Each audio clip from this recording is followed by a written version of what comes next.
serving the Republic of the Philippines for more than 75 years. Ito po ang Presidential Broadcast Service. Ang Pilipinas ngayon. Narito na ang pinakamainit na mga balita na nakalap sa bawat sulok ng bansa. Ihahatid sa bawat Pilipino saan man kayo sa mundo. Ang Pilipinas ngayon. Pakinggan ang bawat kaganapan sa bawat lalawigan. Ito ang Pilipinas ngayon.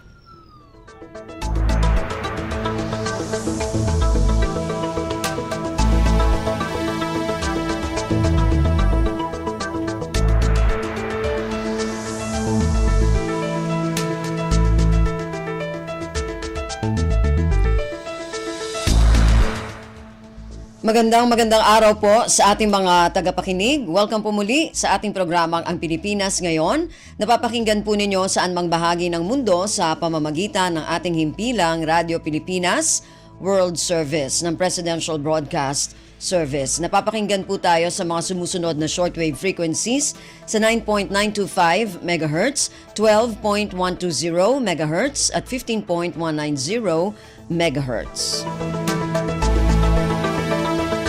Ako po si Ven Blones. Samahan po ninyo ako sa kabuuan ng ating programa ngayong araw na ito. Kapapalooban pa rin po ng ilan sa mga mahalagang balita mula dito sa ating bansa. Kasama na ang mga segmentong business, sports, showbiz at ang mga ulat mula sa iba't ibang rehiyon at lalawigan dito sa Pilipinas para sa ating regional news.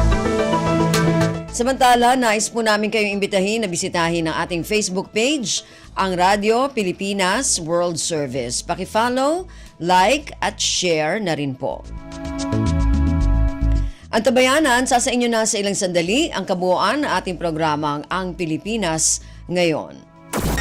Kumpleto, detalyadong balitaan, di papahuli sa mahahalagang kaganapan. Kamustahin ang inang bayan, ang Pilipinas Ngayon.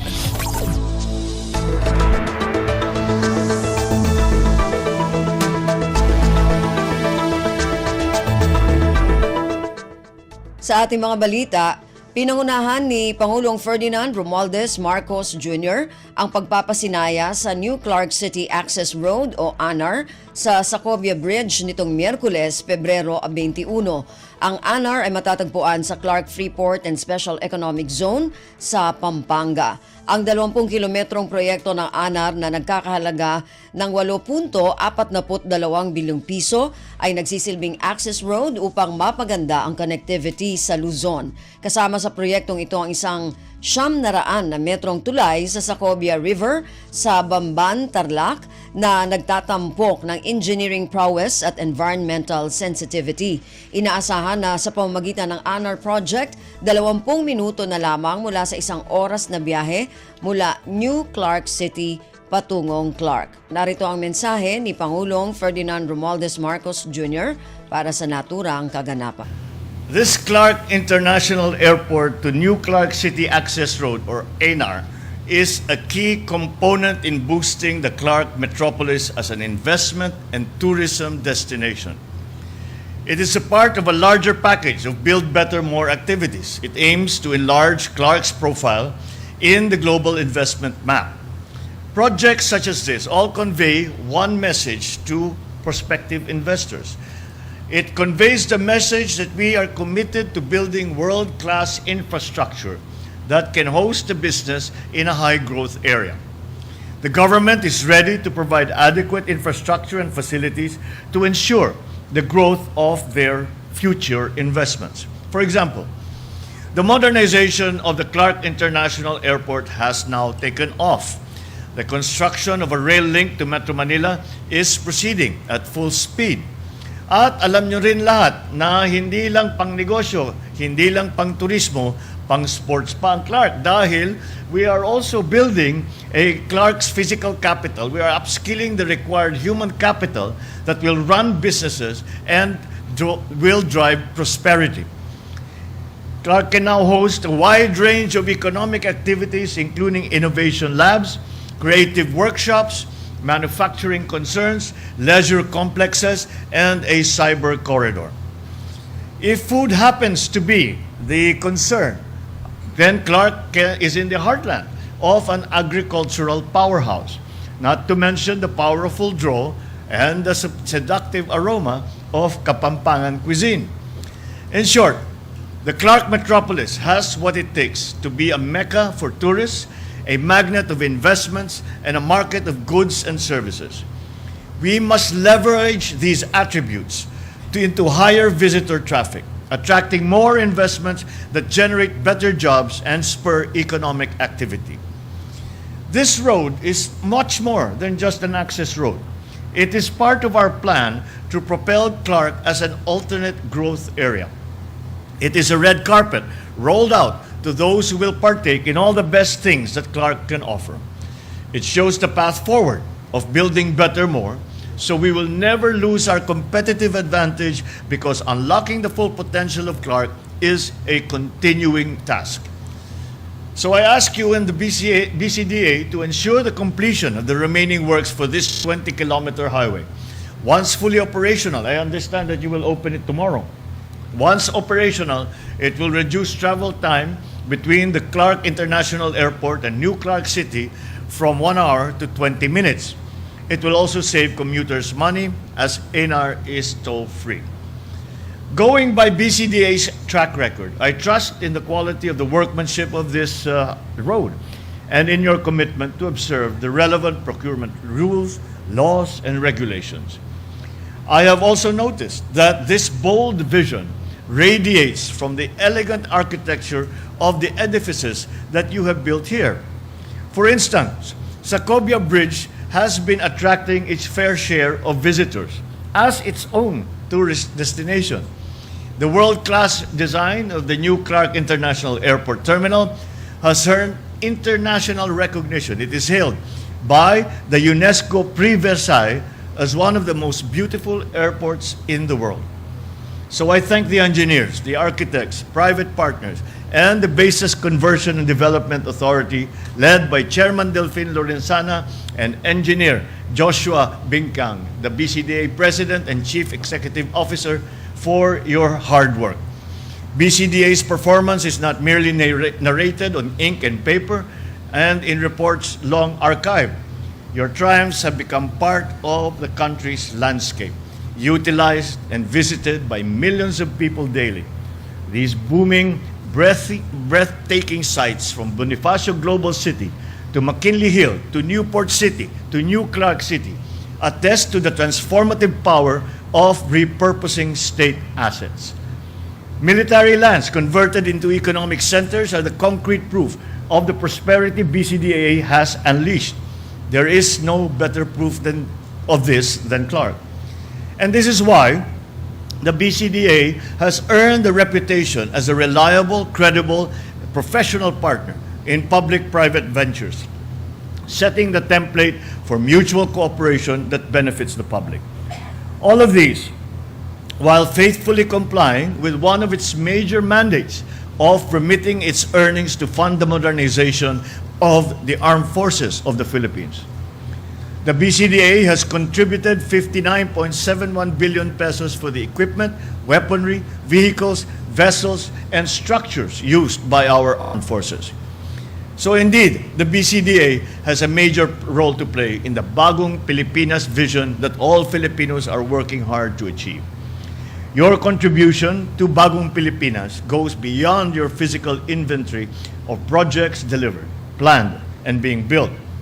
The BCDA's contribution to the Bagong Pilipinas would also include a culture of excellence, of innovation, of foresight, and of industry. So congratulations to you all for this very, very fine day when we celebrate the continuing development of Clark. At mabuhay po kayong lahat, mabuhay ang Bagong Pilipinas, magandang umaga po sa inyo. Si Pangulong Ferdinand Romualdez Marcos Jr. Pasada ng mga balita mula sa Pilipinas para sa mga Pilipino saan man sa mundo. Ang Pilipinas ngayon.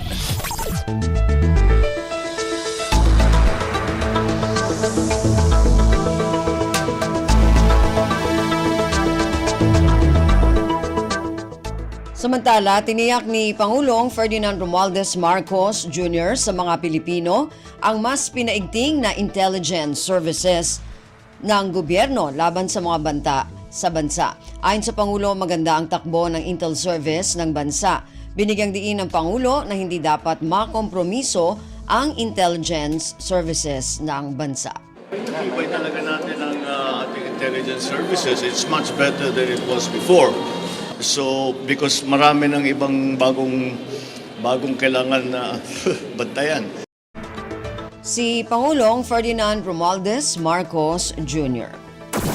Kumpleto, detalyadong balitaan, di papahuli sa mahahalagang kaganapan. Kamustahin ang inang bayan, ang Pilipinas ngayon.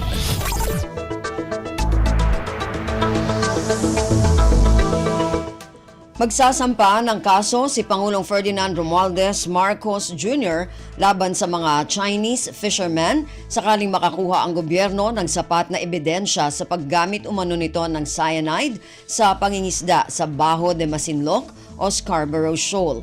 Ayon sa Bureau of Fisheries and Aquatic Resources o BIFAR, nakatanggap ito ng ulat na sinadya umanong gumamit ang mga mangingisdang Chino ng cyanide para sirain at hindi na makapangisda ang mga Pilipino sa Bajo de Masinloc. Ayon sa Pangulo, mas nakakaalarma kung lagi itong ginagawa. If we feel that there is enough ground to do so, we will. Ang Pilipinas ngayon, kasama si Ben Blones.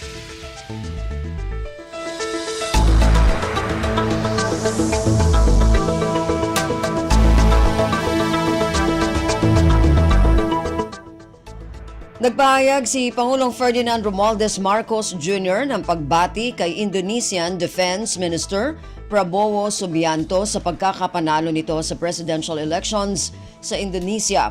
Sa kanyang post sa kanyang official X account, sinabi ni Pangulong Marcos na umaasa siya sa pagpapalalim pa ng bilateral na relasyon ng Pilipinas at Indonesia. Si Prabowo ay dating Military Special Forces Commander.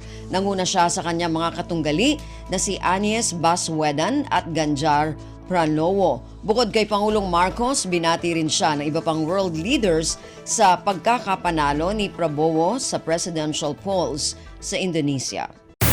Pasada ng mga balita mula sa Pilipinas para sa mga Pilipino saan man sa mundo. Ang Pilipinas ngayon. Binigyang diin ni Pangulong Ferdinand Romualdez Marcos Jr. na mahalagang suportahan ang mga artistang Pilipino dahil nagbibigay kahulugan ng mga ito sa kultura, sining at tradisyon ng Pilipinas. Ayon sa Pangulo, ang kultura ang diwa at sagot sa tanong kung ano ang kahulugan ng pagiging isang Pilipino. Government must take the lead. And the reason why I consider it very, very important, and I've always done so, is because the culture of a country is the definition of its people. Ferdinand Romualdez Marcos Jr. Ang Pilipinas ngayon, kasama si Ben Blones. Ipinangako ni Pangulong Ferdinand Romualdez Marcos Jr. ang isang lipunan na magpapayabong sa talento at pagiging malikhain ng isang artista. Layo ng Pangulo na mapag-ibayo pa ng mga Pilipinong artista ang kanilang talento sa likha at sining. Hinikayat ni Pangulong Marcos ang mga Pilipino na nais maging artista na abutin ang kanilang pangarap, maniwala sa sarili at iwaksi ang anumang sagabal sa pag-abot ng kanilang hangarin. We know that art can only flourish under an atmosphere of freedom. And under Bagong Pilipinas, this is something that we will guarantee. Romualdez Marcos Jr. Pasada ng mga balita mula sa Pilipinas para sa mga Pilipino saan man sa mundo. Ang Pilipinas ngayon.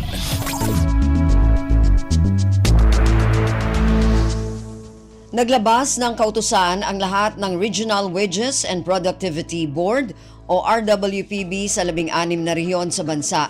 kaugnay sa bagong minimum wage para sa mga manggagawa. Sa panayam ng Radyo Pilipinas, sinabi ni Department of Labor and Employment Secretary Bienvenido Laguesma na maliban sa kautusan, hindi rin ipinagbabawal ang anumang benepisyo na maaaring ipagkaloob sa mga manggagawa tulad ng benepisyo na nakabatay sa pagganap sa trabaho ng mga ito. Idinagdag din ni Laguesma na ang dagdag na sahod sa mga manggagawa ay kakayanin ng mga pribadong kumpanya base sa isinagawang pag-aaral ukol dito.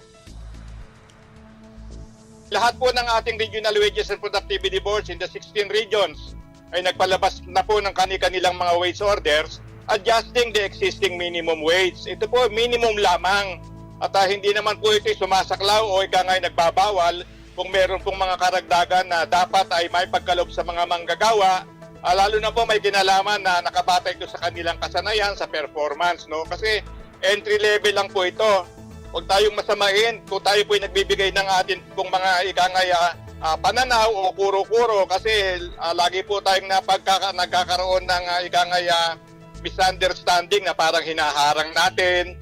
Gusto po nating makita na ang pangangailangan ng manggagawa patugunan, subalit mabalanse sana sa kakayahan ng ating mga namumuhunan. At yung katanungan mo kung kakayanin, mukhang sa palagay po ng ating Senado sa pagpapasa nila ng batas, kakayanin po ng lahat ng mga private enterprises.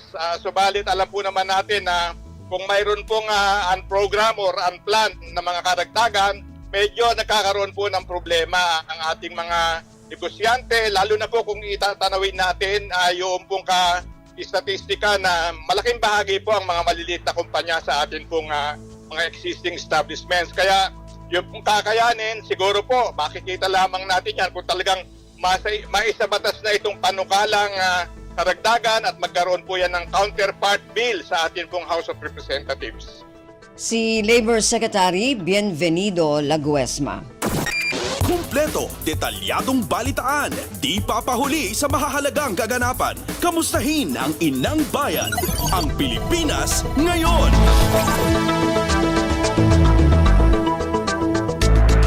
Patuloy na nakikipag-ugnayan ng Department of Social Welfare and Development o DSWD sa Department of Agriculture kaugnay sa suhestyon na gawin na lamang bigas imbes na pera ang ibibigay sa mga benepisyaryo ng 4Ps. Sa Malacanang press briefing, sinabi ni DSWD Secretary Rex Gatchalian na ang hamon sakali mang ipatupad ito ay kalat-kalat ang mga benepisyaryo sa iba't ibang bahagi ng bansa. Mayroon din anyang mga benepisyaryo ng 4Ps na nakatira sa mga malalayong lugar, mga isla at kabundukan. Ang mga issues na kailangan sugpuin, yung storage ng bigas habang inaantay maganap yung FDS o yung Family Development Session.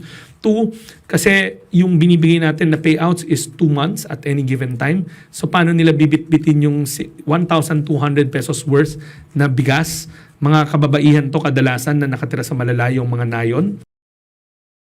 Binigyang diin ni Gatchalian na pinag-aaralan pa ang suhestyon na layuning matulungan din ang mga magsasaka ng palay. Kinukonsidera din ng kalihim ang pahayag ni Pangulong Ferdinand Romualdez Marcos Jr. na hindi dapat pinahihirapan ang mga mamamayan sa mga tulong na ipamimigay. Ang Pilipinas ngayon, kasama si Ben Blones.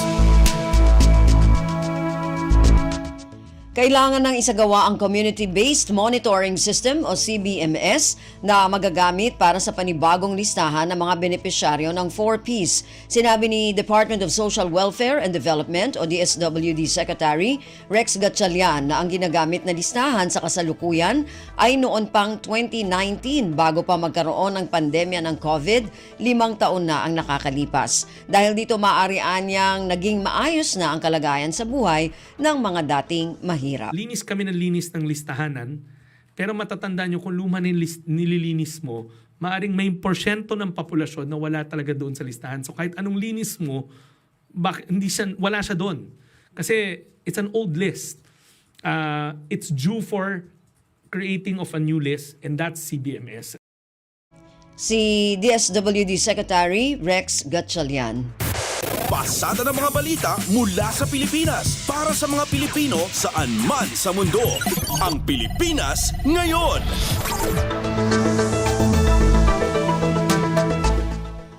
Tumaas ang porsyento ng mga Pilipino na may sapat at malawak na kaalaman sa pag-iimbestiga ng International Criminal Court o ICC sa war on drugs noong panahon ni dating Pangulong Rodrigo Duterte. Batay ito sa pinakahuling survey ng Social Weather Stations o SWS na inilabas nitong Martes. Sa naturang survey, lumalabas na 14% ng mga Pilipino ang may extensive o malawak na kaalaman sa ICC probe, mas mataas ng 4% kumpara sa resulta ng kaparehong survey noong Marso ng 2023. 30% ang nagsabi na may bahagyang nalalaman sa investigasyon, 35% ang nagsabi na kaunti ang kaalaman, habang 22% ang halos walang ideya sa ICC probe. Samantala, tumaas din sa 53% mula sa dating 45% ang mga respondent o tinanong na pabor sa ideya ng ICC investigation, habang 56% ang naniniwalang dapat payagan ng gobyerno ang pag-iimbestiga ng International Criminal Court o ICC. Isinagawa ang naturang survey mula Disyembre 8 hanggang 11 ng 2023 sa pamamagitan ng face-to-face interviews sa 1,200 na adult respondents sa buong bansa. Gayunman, nauna nang nanindigan si Pangulong Ferdinand Romualdez Marcos Jr. na hindi kikilalanin ang jurisdiksyon ng International Criminal Court o ICC sa Pilipinas. Kumpleto, detalyadong balitaan, di papahuli sa mahahalagang kaganapan. Kamustahin ang inang bayan, ang Pilipinas ngayon.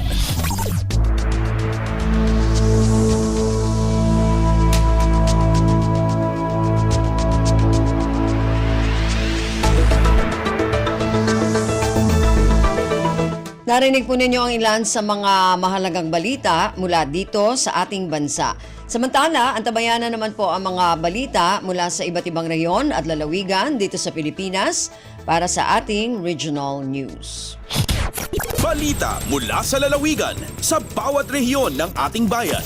Dito sa Ang Pilipinas Ngayon.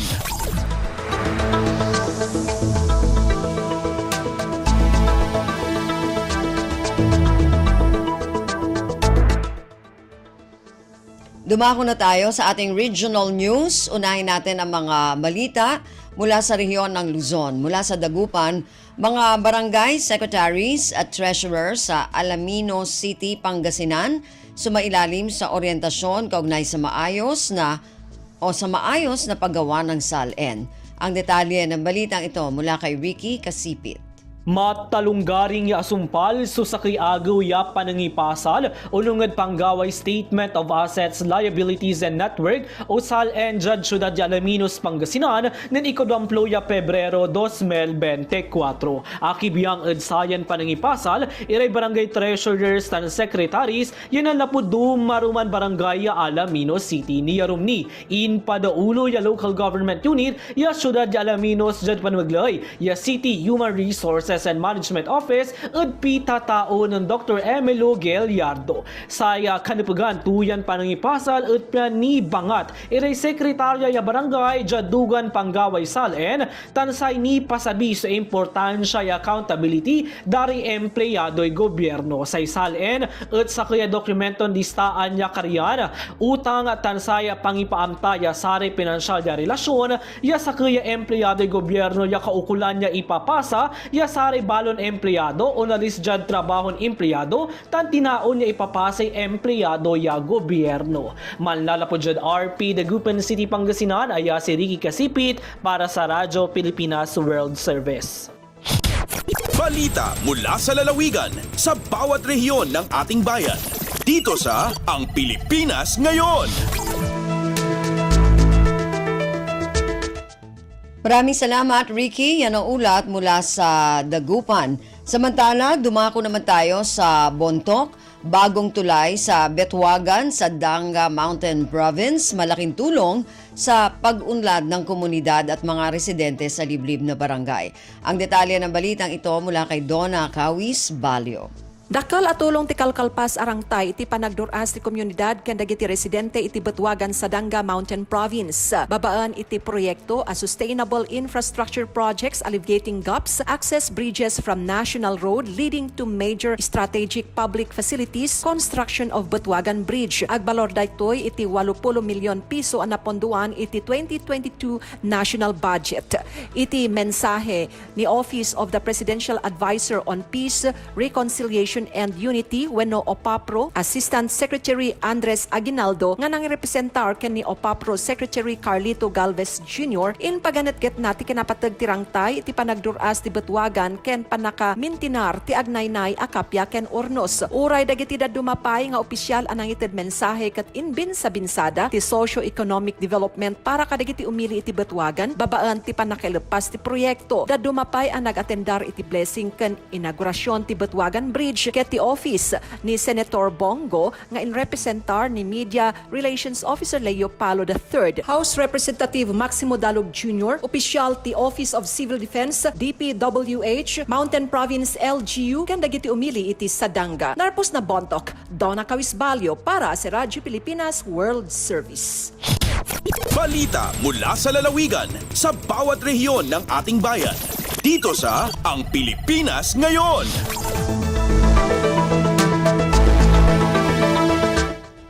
Maraming salamat, Donna. Yan ang ulat mula sa Bontok. Samantala, dumako naman tayo sa Lucena. Quezon isinusulong na maging cacao capital ng Calabar Zone. Ang detalye ng balitang ito mula kay May Formaran. Isusulong ng pamahalaang panlalawigan na maging cacao capital sa Calabarzon ang lalawigan ng Quezon. Ayon sa pabatid ng Quezon PIO, sumentro ang isinagawang First Quezon Cacao Summit 2024 sa pagpapalakas sa produksyon ng kakao sa probinsya. Sa kasalukuyan, nangunguna ang Quezon sa produksyon ng niyog sa bansa at nangunguna rin sa kakao, isda at mais sa buong Calabarzon. Dahil dito, hinahangad ni Governor Dr. Helen Tan na hindi lamang sa niyog, kundi maging sa kakao ay makilala ang probinsya ng Quezon. Itinampok sa summit ang iba't ibang produktong galing sa kakao tulad ng mga tsokolate, pagkain, inumin at iba pa. Layunin ng summit na mabigyang suporta ang mga magsasakang Quezonia na nagtatanim ng kakao upang mas mapalakas at mas mapaunlad ang industriya. Mula sa lungsod ng Lucena, May Formaran, Radyo Pilipinas. Balita mula sa lalawigan sa bawat rehiyon ng ating bayan. Dito sa Ang Pilipinas Ngayon.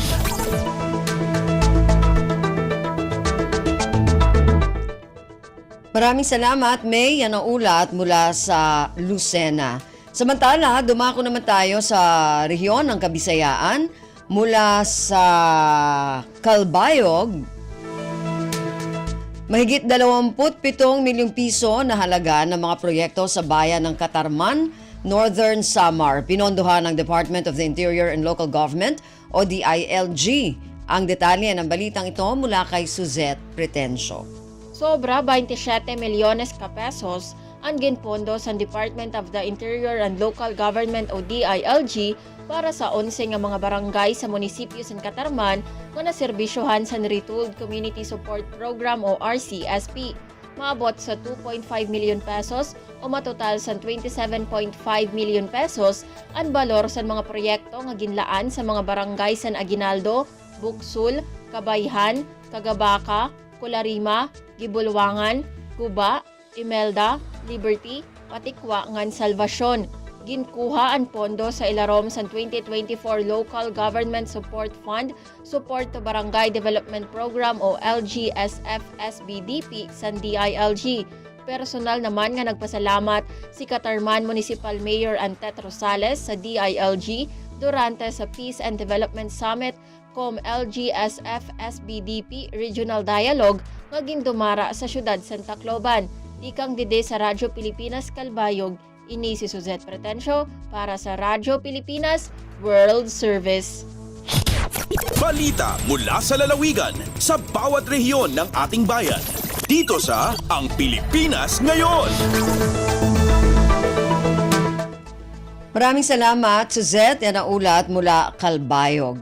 Samantala, dumako naman tayo sa rehiyon ng Mindanao mula sa Tandag, pamahalaang panlalawigan ng Surigao del Sur.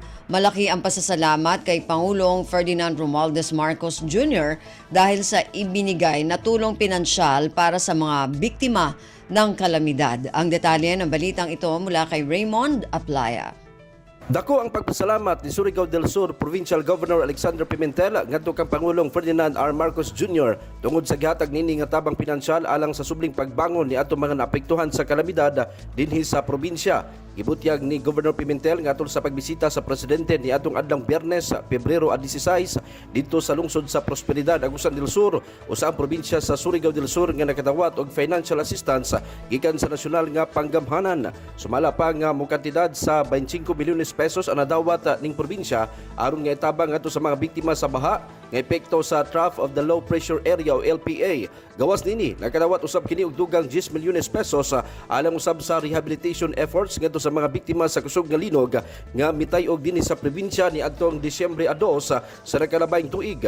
Gidugang pa ni Governor Pimentel nga nakadawat usab og 60 milyones pesos nga kantidad sa mga hospital equipment ang probinsya sa Surigao del Sur.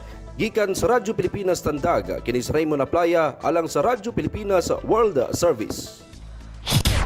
Balita mula sa lalawigan sa bawat rehiyon ng ating bayan.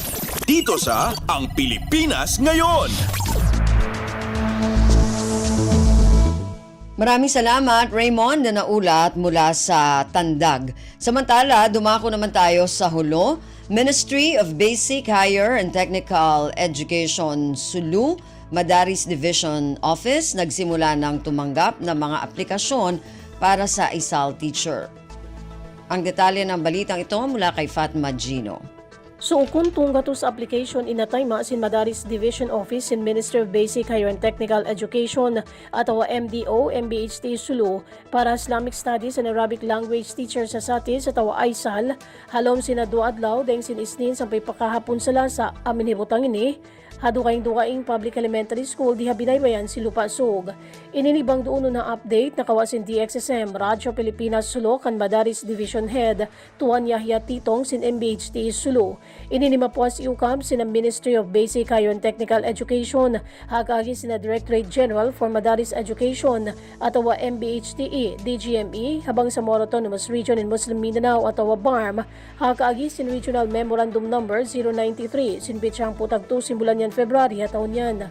Bangkitaon, limiw na inideng hakota, duwang katuskawaan ng taon si mga nag-apply applicants, malinggan masi-masitay maon sina na sa botupis. Kakunahan sa jadunay ni, akaroon si mga applicants si requirement, amin piyangayo, sina DGM ring region. Dahil sinadlaw isnin, pitsang putagsiyam, sinabulan yan, sampay pa pitsakawan taga-2, sinabulan yan February. Salta hipasini at away tukbal, madto pa MDO office. Dahil ha RP Holo, ini Fatma Diligino para Radyo Pilipinas World Service. Balita mula sa lalawigan sa bawat rehiyon ng ating bayan. Dito sa Ang Pilipinas Ngayon.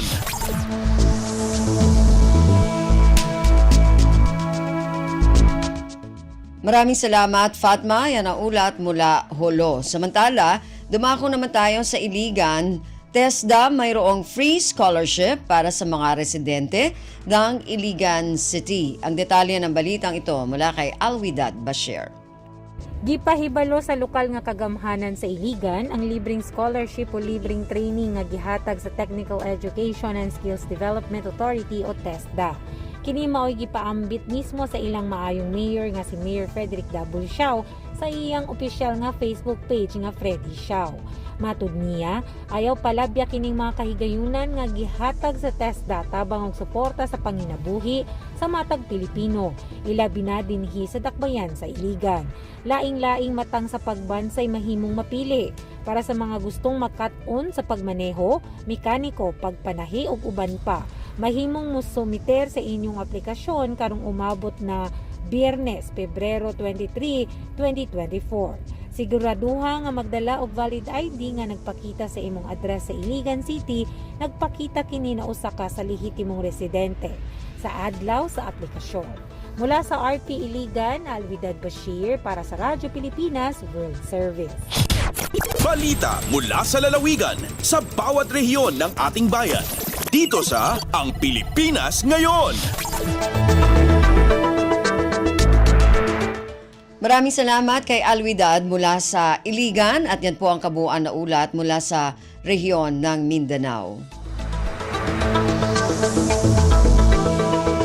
Narinig po ninyo ating regional news para sa araw na ito, kalipunan ng mga balita mula sa iba't ibang rehiyon at lalawigan dito sa Pilipinas. Samantala, antabayanan naman po ang ating mga segmentong business, sports at showbiz.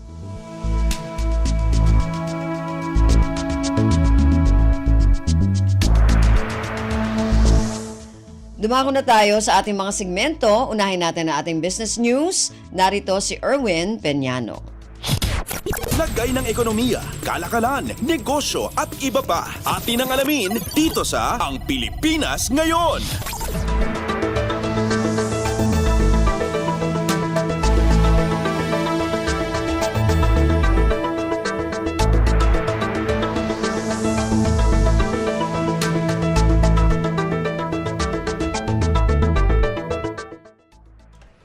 Magandang araw, narito na ang mga nangungunang balita sa larangan ng pagninegosyo at kalakalan. Ipagpapatuloy ng Economic Development Group o EDG ang integrasyon ng mga hakbangin ng pamahalaan upang makahikayat pa ng dagdag na pamumuhunan sa bansa. Ayon sa National Economic and Development Authority o NEDA na tumatayong sekretariat ng grupo na pagkasunduan ng member agencies na pagsamasamahin ang kani-kanilang mga pagsisikap sa layong mapadali ang pamumuhunan sa bansa, partikular sa mga sektor ng renewable energy, critical minerals at agriculture. Sa sektor ng renewable energy, nagkasundo ang grupo sa mga solusyong aabat sa bottlenecks at pagpapadali sa mga prosesong magsasakatuparan sa renewable energy projects na nasa pipeline ng pamahalaan.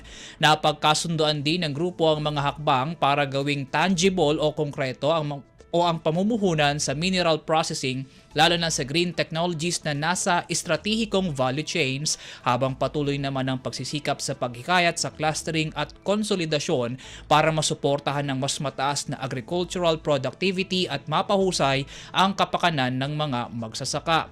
Sa pulong ng grupo, binigyang diin naman ni Special Assistant to the President for Investment and Economic Affairs at EDG Chair Secretary Frederick Go ang crucial role ng team sa koordinasyon ng mga inisyatiba para maiwasan ang redundancies at masiguro ang alignment ng mga ahensya ng pamahalaan. Lagay ng ekonomiya, kalakalan, negosyo at iba pa. Atin ang alamin dito sa Ang Pilipinas Ngayon.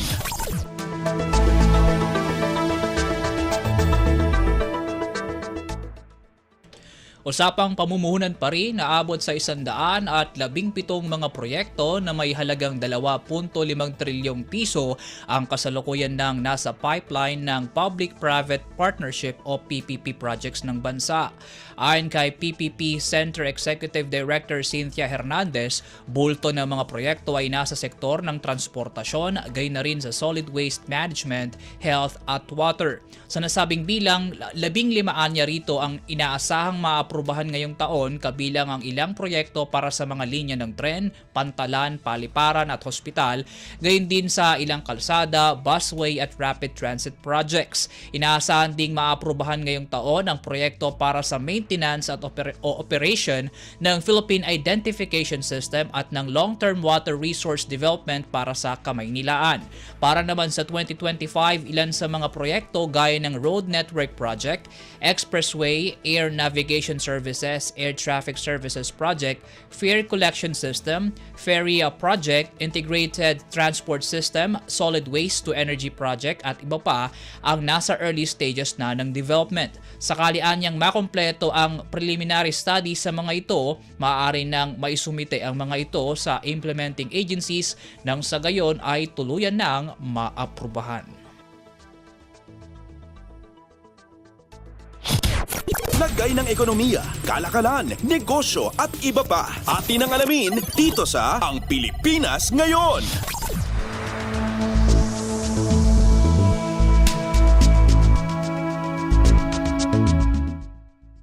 Sa iba pang balita, target ngayon ng Clark International Airport Corporation o CIAC na malampasan ng 1 bilyong pisong kita sa susunod na 2 taon.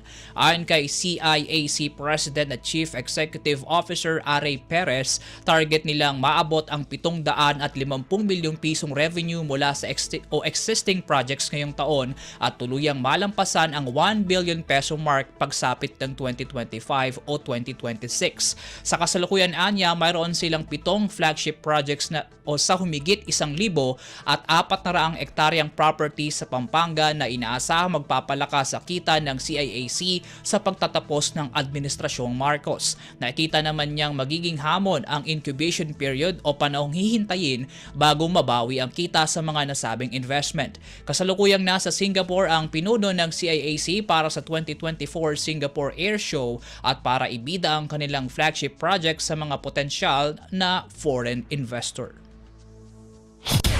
Lagay ng ekonomiya, kalakalan, negosyo at iba pa. Atin ang alamin dito sa Ang Pilipinas Ngayon.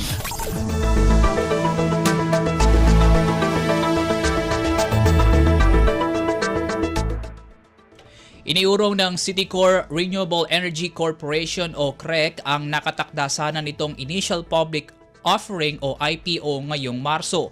Ayon sa kumpanya, nakakuha sila kamakailan ng mga inquiry hinggil sa kanilang partisipasyon sa IPO at upang mapag-aralan ng mga ito, minabuti nilang iurong sa second quarter ang target na offer date. Walang nabanggit na espesipikong petsa ang CREC para sa target na IPO sa second quarter, ngunit binanggit nito ang pag-evaluate sa mga offer at pag-finalize sa mga ito sa lalong madaling panahon. Sa initial offer ng CREC, may alok itong 2.9 bilyong pisong common shares na may maximum price na 3 piso o 3 piso at 88 sentimos kada unit. Bukod pa ito sa karagdagang 435 milyong outstanding common shares para sa overall allotment. Ang proceeds sa offer ay gagamitin ng kumpanya at subsidiaries nito sa capital expenditures at pipeline development. Lagay ng ekonomiya, kalakalan, negosyo at iba pa. Atin ang alamin dito sa Ang Pilipinas Ngayon.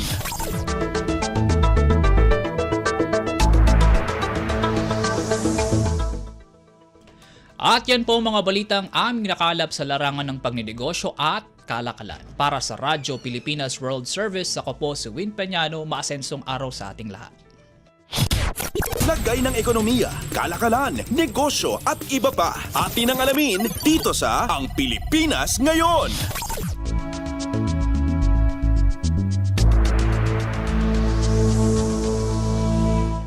Maraming salamat, Erwin. Yan ang ating business news. Samantala, para sa ating balitang pampalakasan, narito naman si Leo Magbayo.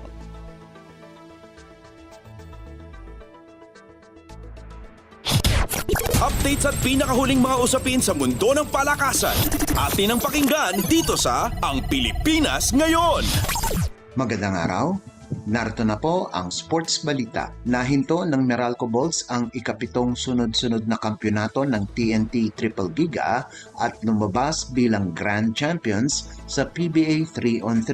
Ito ay matapos talunin ng Bolts ang Triple Giga 21-17 sa larong ginanap sa Ayala Malls Glorieta. Kumuha ng lakas ang top-seeded Bolts kina Joseph Sedorifa at JJ Manlangit para sa 6-2 run para kunin ang tropeo at tapusin ang paghahari ng Triple Giga na nagsimula pa noong Season 1 Third Conference. Tumipa si Sedorifa ng game high 8 puntos at nag-ambag si Manlangit ng 7 puntos habang nakagawa si Joseph Batino ng 5 puntos.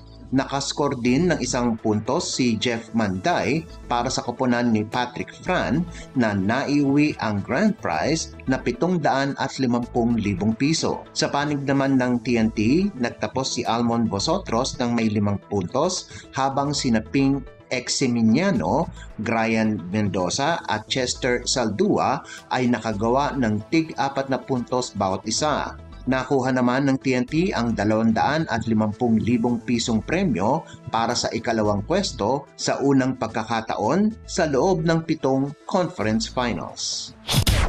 Updates at pinakahuling mga usapin sa mundo ng palakasan. Atin ang pakinggan dito sa Ang Pilipinas Ngayon.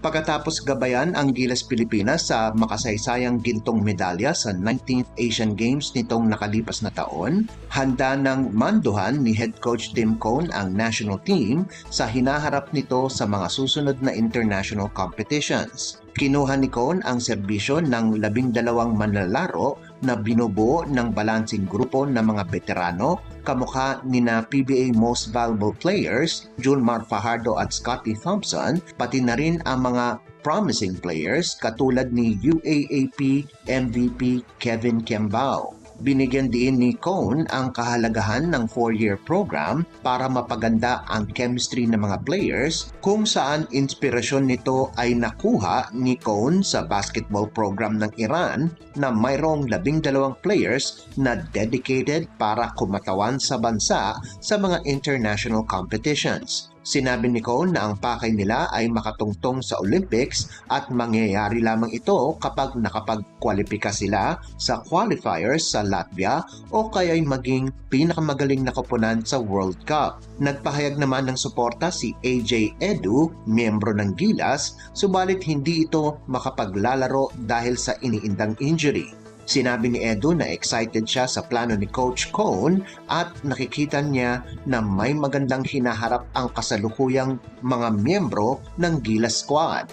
Naniniwala naman si Gilas mainstay Dwight Ramos na magiging maganda ito para sa team chemistry at mas maganda din ang bumubuo ngayon ng national team.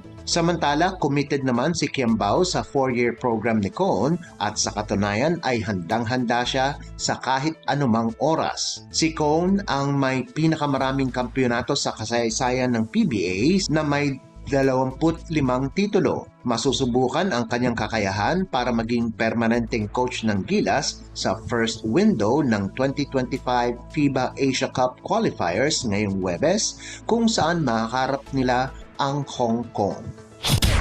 Updates at pinakahuling mga usapin sa mundo ng palakasan. Atin ang pakinggan dito sa Ang Pilipinas Ngayon. Mabilis na dinispatcha ng Petrogas Angels ang bagong koponan na Strong Group Athletics sa pagbubukas ng 2024 Premier Volleyball League o PVL All-Filipino Conference. Patuloy na pinakita ng Gas Angels ang kanilang galing sa court kung saan tinalo nila ang Strong Group sa loob lamang ng 3 sets, 25-12, 25-20 at 25-12 na ginanap sa PhilSports Arena sa Pasig City. Pinangunahan ni Nicole Chamson ang Petrogas sa kanyang 15 puntos na galing sa 13 attacks at 2 service aces habang nag-ambag sina Marian Buitre at Brooke Van Sekel ng 8 at 7 puntos ayon sa pagkakasunod. Nanguna naman si Dolly Grace Versosa sa panig ng Strong Group sa nagawa nitong 6 na puntos. Samantala, ipinakita ng Cherry Tigo Crossovers ang malawak nilang karanasan kung saan dinominan nila ang isa pang bagong koponan sa PBL na Capital One Solar Spikers. Kinailangan lamang ng Crossovers ang 3 sets para talunin ang Solar Spikers, 25-6, 25-15 at 25-15. Namayagpag si Ara Galang para sa Cherry Tigo kung saan nakagawa ito ng 12 puntos galing sa 9 na attacks, 2 service aces at 1 block sa kanyang debut game para sa Crossovers. Si Galang ay dating miyembro ng F2 Logistics na umalis na sa liga. Nakuha naman ng tulong si Galang mula kay Mylene Paat sa nagawa nitong 11 puntos. Updates at pinakahuling mga usapin sa mundo ng palakasan. Atin ang pakinggan dito sa Ang Pilipinas Ngayon. At yan ang pinakahuling balita sa larangan ng palakasan. Para sa Radyo Pilipinas World Service, ito po si Leo Magpayo. Magandang araw. Updates at pinakahuling mga usapin sa mundo ng palakasan. Atin ang pakinggan dito sa Ang Pilipinas Ngayon.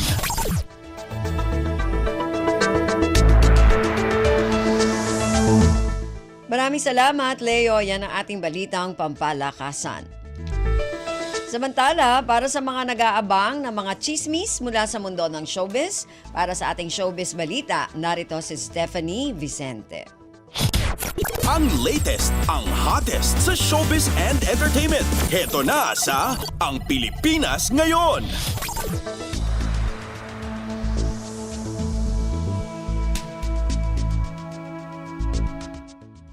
Magandang araw! Nagbabalik ang paboritong segmento ng mga chismoso at chismosa, ang segmentong Balitang Artista.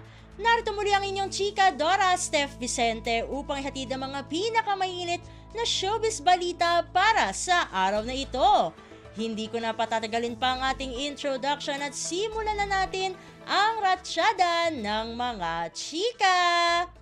Full support ang singer-actor na si J.K. Labajo para sa pagsali ng kanyang girlfriend na si Dia Mate sa Miss Universe Philippines 2024. Kakatawanin nito ang probinsya ng Cavite matapos siyang i-appoint bilang Miss Universe Philippines Cavite 2024. Bukod sa pagiging beauty queen, isa ring musician si Dia, songwriter at music producer pa. Pansin naman ng mga netizen ay mukhang mahilig sa beauty queen si JK dahil maaalalang ang ex rin nitong si Maureen Robelwitz ay sumali na rin sa nasabing beauty pageant noong taong 2021. Samantala, nakarampa na, talagang rumarampa na po sa Divisoria itong si Bel Mariano. Ang cute, no, dahil nakasuot siya ng cap at naka-glasses kaya siguro hindi na rin nakilala ng mga namimili sa Divisoria. Caption ni Bel sa mga photo at video na nasa social media accounts niya, quoted and quote, "Divisoria Day had too much fun going around." Ayan. At kitang-kita naman, no, dun sa picture na ipina-flash natin sa ating screen na meron pa siyang pasisiw sa kanyang ulo. Alam naman natin na yung sisiw na yan ay talagang usong-uso ngayon, no, sa mga kabataan. Ayan, talagang rampadora sa Divisoria si Bel Mariano. Sa iba pang mga balitang artista, natawa na lang ang kapuso actress na si Carla Abellana nang makita niya ang fake news tungkol sa pagpanaw niya. Napakarami ng artista talaga, no? Yung nagiging biktima ng fake news, yung sinasabi talagang patay na sila kahit buhay na buhay, no? At yun nga, nirepost ng Stolen Life actress ang death hoax na nirepost ng isang netizen kung saan makikitang pumanaw na raw siya na may petsang May 29, 2023. Sino ba yung mga nakakausap ng ating mga kachismis, no? Kung talagang tegi na, kung talagang natsugi na itong si Carla. Yun nga, napaaray ko po na lamang siya na may kasamang laughing emoji. Sabi nga niya dun sa comment ng yung comment niya, no, sa isang post ng netizen sa IG na talagang natatawa na lang siya, no? Samantala, tulad ang ating nabanggit kanina, hindi lamang siya ang nabiktima ng death hoax, kundi marami pang mga celebrity ang nabibiktima rin ito. Isa na nga rito ang komedyanteng si Michael V. Obitoy na na-fake news din at sinabing pumanaw na rin siya. Ayan. Baka mga kaluluwa na lang yung mga nakikita natin sa bubble gang, no? Hindi naman po, dahil buhay na buhay pa si Bitoy. At sa pagtatapos ng ating segmento, napapanood na nga tuwing Sabado at Linggo ang The Voice Teens Philippines Season 3. Masayang-masaya naman si Bamboo Manyalak dahil muling sumalang bilang isa sa mga coach ng pinakabagong season ng naturang talent reality show. Sabi nga ni Bamboo, quote and quote, "It feels good. It's another round of it. It's time to mentor and I guess to meet a new batch of new artists. It's always fun, better than the last season I felt. Kasi parang last season was more like getting back on it after such a long break and then there are new coaches. But now, it feels a little more comfortable." At yun nga, sina Martin Rivera at KZ Tandingan ang kasamahang coaches ni Bamboo ngayong season nga ng The Voice Teens. Ayan, ayon nga sa bokalista, ay kakaibang talento ang kanyang hinahanap upang mapabilang sa Camp Kawayan.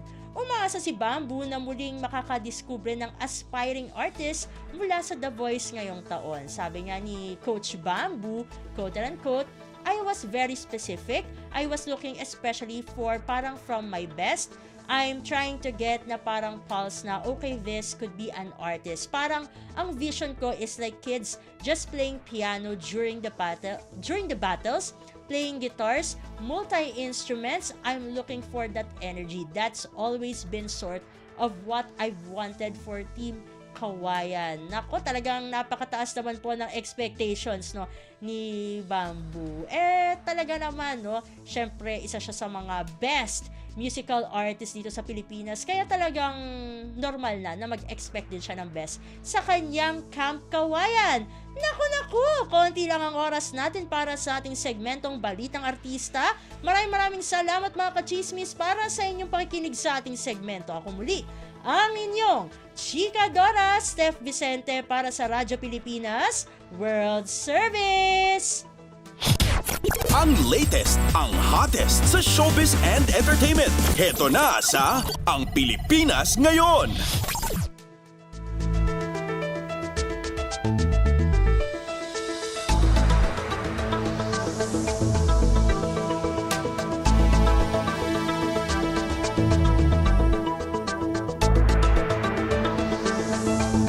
Maraming salamat, Steph. Yan ang ating balitang showbiz.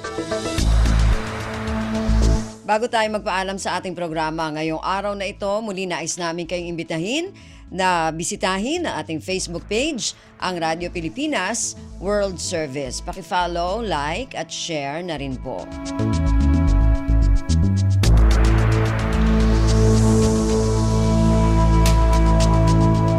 Narinig po ninyo ang kabuuan ng ating programang Ang Pilipinas. Ngayon, magpapasalamat muna tayo sa mga nakasama natin sa ating programa ngayong araw na ito. Sa ating technical side, kina Milo Janela, Susan Naison at Anthony Pimentel.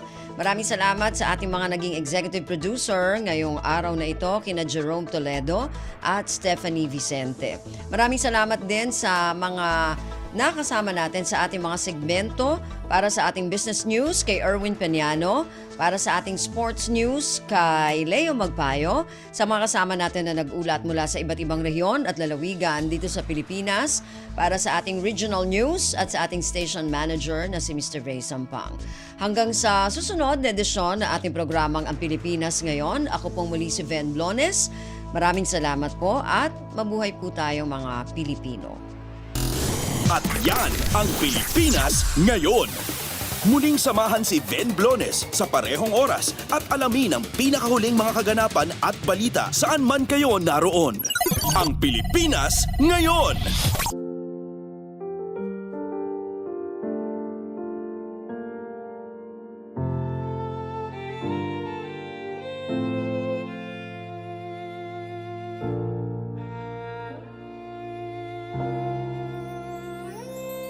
Ang tanging may pamamaan ako'y edukasyong Pilipino.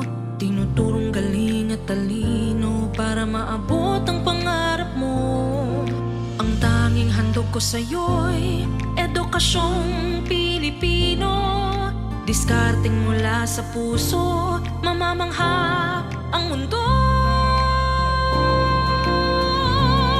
Matatag na mga guro, matatag sa mga pagsubok, matatag na mga mag-aaral, matatag na talino'y umiiral. Hinaharap ang hirap, walang takot sumugod, humahanap ng solusyon, ipaglaban ang edukasyon.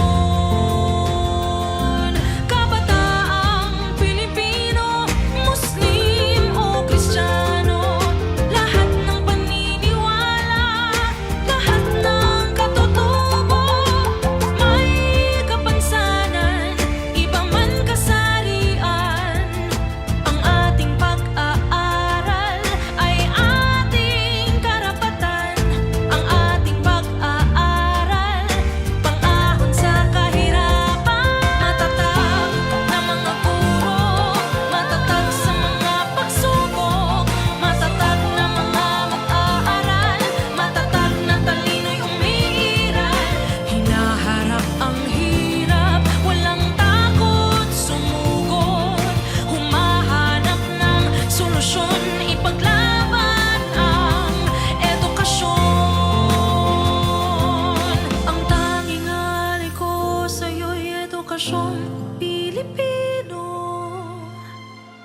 tapat ng pamamaraan, maunlad na kinabukasan.